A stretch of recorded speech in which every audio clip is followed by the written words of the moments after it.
Oh, I just hope there's a really good planet. Social structures are a construct. Yeah, keep telling stories. They make us human.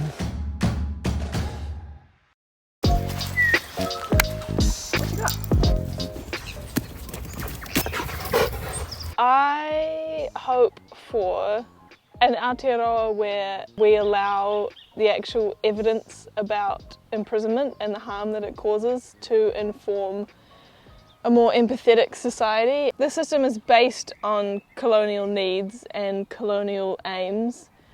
We see that in the overrepresentation of Māori in the criminal justice system. It was developed for social control. It wasn't developed to rehabilitate people. It was developed to lock away the people we don't want to think about or see, just put them away over there. It's such an archaic system that was developed in such a different society for such different reasons. You can't mould that into something that is restorative or rehabilitative or empathetic. You have to build something up from the ground. It's just not feasible or realistic to try and engage it for restorative or rehabilitative aims when that's just not what it was built for. We're too entrenched in penal populist views. Politicians are stuck on this tough on crime trope that is a lie.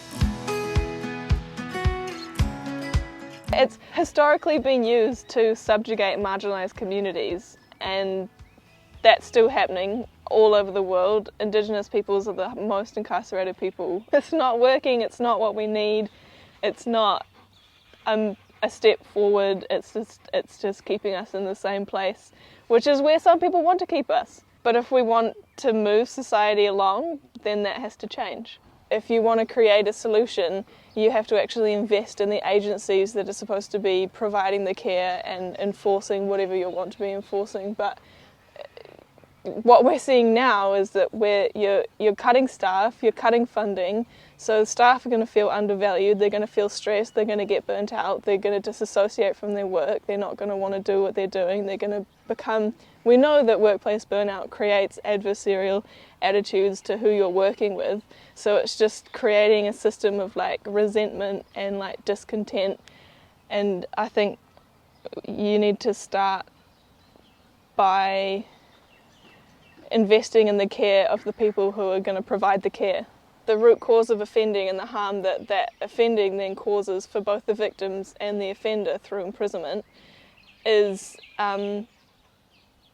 quite easily mitigated through really well-informed social policy, community-based initiatives like therapy, wraparound support, school-age intervention, because we know that people who are exposed to adverse experiences in childhood can often develop a pathway to offending, and we know how to identify that. So if there's support systems in place at that stage, then we're not going to have the prison overpopulation that we have now, which limits our ability to provide the rehabilitation and treatment and care that is needed by incarcerated people.